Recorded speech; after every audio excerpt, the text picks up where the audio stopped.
Imagine-se em um barco sob o sol, em águas calmas. Do horizonte surge uma figura. Um homem nu, coberto de cicatrizes, acorrentado, mas com uma força sobrenatural, que quebra elos de ferro como se fossem fios de linho. Ele vive entre túmulos, grita de agonia e se autoflagela, um pesadelo vivo que aterroriza uma região inteira. E se a explicação para tal horror não fosse uma doença mental, mas a presença de inúmeras entidades malignas, uma legião de demônios, habitando e controlando cada fibra desse ser? Prepare-se para mergulhar na história do Homem de Gade, o encontro mais horripilante de Jesus com as trevas, revelando a intensidade da batalha espiritual e a autoridade absoluta de Cristo sobre as profundezas do abismo. Para compreender a magnitude do que aconteceu na região dos Gerazenos, precisamos nos transportar para a Galileia do primeiro século. Jesus e seus discípulos acabavam de cruzar o mar, buscando pregar em uma região gentia, menos familiarizada com sua mensagem.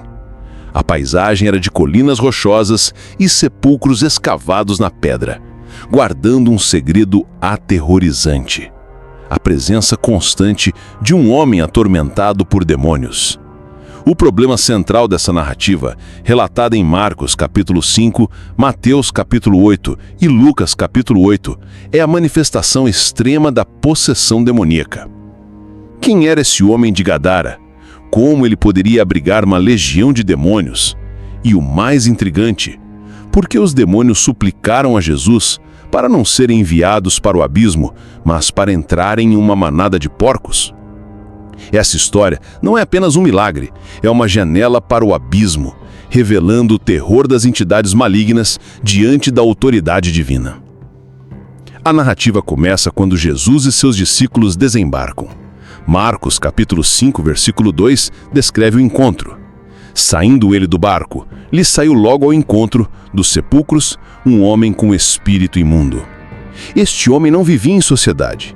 Seu lar eram cemitérios. Ele estava acorrentado repetidamente, mas a força sobre-humana que o possuía era tão grande que ele quebrava as cadeias e despedaçava os grilhões.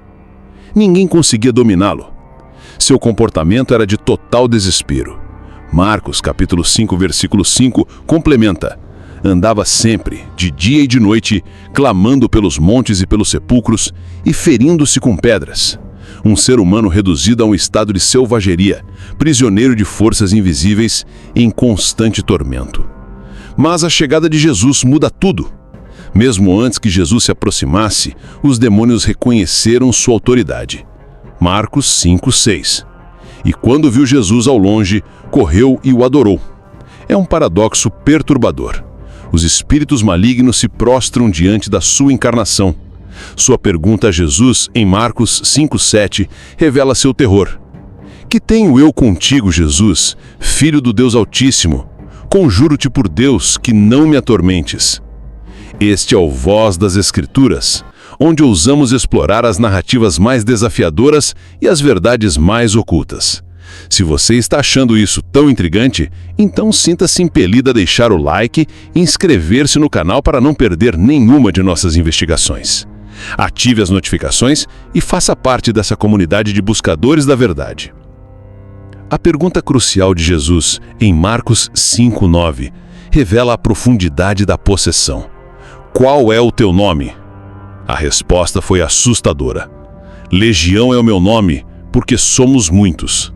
A palavra legião remete a uma unidade militar romana, com milhares de soldados, indicando um número imenso de demônios habitando um único homem. Isso não era uma possessão simples, mas uma infestação maciça, uma prisão espiritual que subjugava completamente a identidade do indivíduo. Os demônios suplicam a Jesus, como em Marcos 5:10, rogava-lhe muito que não os enviasse para fora daquela província. Este pedido é enigmático. Por que eles temiam tanto ser enviados para o abismo? O fato dos demônios temerem esse destino revela a existência de diferentes níveis de prisão ou de liberdade para essas entidades. Eles preferiam habitar porcos do que serem confinados. A permissão de Jesus para que os demônios entrassem na manada de porcos é outro ponto de intensa discussão. Em Marcos 5:12 e 13, os espíritos saíram, entraram nos porcos e a manada de quase 2.000 animais se precipitou no mar e se afogou. Essa destruição foi uma prova irrefutável da realidade e da força dos demônios, uma demonstração visível de seu poder destrutivo e do que havia acontecido. O resultado da libertação do homem de Gade é tão impressionante quanto sua condição anterior. Marcos 5:15 descreve: viram o demoniado, o que tivera a legião, assentado, vestido e em perfeito juízo, e se atemorizaram. A restauração foi completa e imediata. Contudo, a reação do povo foi surpreendente e perturbadora. Em vez de alegria, eles sentiram medo e pediram a Jesus para se afastar. Eles valorizaram mais os porcos perdidos do que a vida restaurada de um homem. A história do homem de Gade e a legião de demônios é uma poderosa alegoria para a condição humana e a batalha espiritual. A legião de demônios pode simbolizar as inúmeras formas de opressão, vícios e ideologias que nos acorrentam hoje. Essa narrativa nos força a considerar a realidade do mal espiritual e o poder de Jesus Cristo de libertar da mais profunda escravidão. Ela nos impele a uma reflexão sobre as prisões invisíveis que nos impedem de viver em plenitude. Essa história nos instiga a perguntar: o que a reação do povo de Gadara nos ensina sobre a resistência humana à verdadeira libertação? Muitas vezes preferimos o familiar, mesmo que doloroso, ao desconhecido, mesmo que seja liberdade. O medo do poder de Jesus superou a alegria da vida restaurada. A autoridade de Cristo sobre os demônios demonstrada na expulsão da legião é um lembrete de que nenhuma força das trevas é páreo para o seu poder. Ele é a fonte de toda a cura e restauração. A história do homem de Gade e a legião de demônios seriam apenas eventos isolados no passado, ou um testemunho atemporal da realidade espiritual que ainda opera no nosso mundo? Qual a sua interpretação sobre a profundidade dessa possessão e o significado da libertação para os dias de hoje? Deixe o seu comentário abaixo e junte-se à discussão. Sua perspectiva é crucial para o Voz das Escrituras continuar desvendando esses mistérios. Se essa narrativa te deixou ainda mais intrigado, então você não pode parar por aqui. No Voz das Escrituras, somos impulsionados pela busca incessante da verdade. Se você ainda não deixou seu like, este é o momento. Inscreva-se agora mesmo no canal e ative o sininho para não perder nada do que está por vir.